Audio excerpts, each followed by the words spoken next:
राज्यात एमआयएमची जोरदार मुसंडी, तब्बल 130 उमेदवार विजयी. छत्रपती संभाजीनगरमध्ये 33 उमेदवार जिंकले. छत्रपती संभाजीनगर आणि सोलापूरमध्ये एमआयएम हा भाजपनंतर सर्वाधिक जागा मिळवणारा दुसरा मोठा पक्ष ठरला आहे. राज्यात एमआयएमने जोरदार मुसंडी मारत तब्बल 130 उमेदवार विजयी झाले आहेत. छत्रपती संभाजीनगरमध्ये 33 उमेदवार जिंकले आहेत. महापालिका निवडणुकींमध्ये एमआयएमच्या ओवेसींचा मोठा करिश्मा पाहायला मिळाला. अनेक महापालिकांमध्ये एमआयएमने मुसंडी मारत विजय खेचून आणल्याचं पाहायला मिळालं. राज्यातील 29 पैकी 13 महानगरपालिकांमध्ये एमआयएमने 130 जागा जिंकल्या आहेत. तर छत्रपती संभाजीनगरमध्ये सर्वाधिक म्हणजे 33 नगरसेवक विजयी होत निवडून आणले आहेत.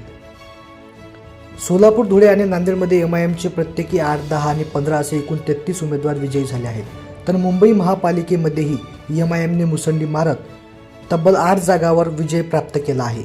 मुस्लिम बहुल परिसरात समाजवादी पार्टीला मागे सारत अनेक ठिकाणी एमआयएमचा धमाका पाहायला मिळाला. तर एमआयएमचे अमरावतीत 12, ठाण्यात 5, नागपुरात 6 नगरसेवक विजयी झाले आहेत.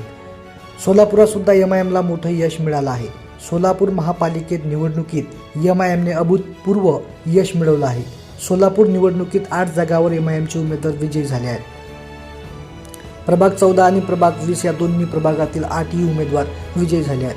त्यामुळे सोलापूर महापालिकेत भाजप नंतर एमआयएम दुसरा मोठा पक्ष ठरला आहे. नागपूरमध्ये सुद्धा एमआयएमची मोठी कामगिरी पाहायला मिळाली आहे. नागपुरात एमआयएमचे 6 उमेदवार विजयी झाले आहेत.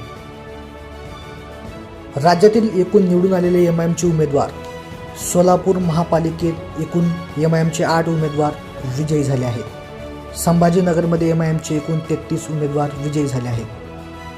मालेगावमध्ये एमआयएमचे एकूण 20 उमेदवार विजयी झाले आहेत. मुंबईमध्ये एमआयएमचे 8 उमेदवार विजयी झाले आहेत. नागपूरमध्ये एमआयएमचे 6 उमेदवार विजयी झाले आहेत. इकडे अहिल्यानगरमध्ये 2, तर जालन्यामध्ये 2 उमेदवार विजयी झाले आहेत. नांदेडमध्ये 15 उमेदवार विजयी झाले आहेत.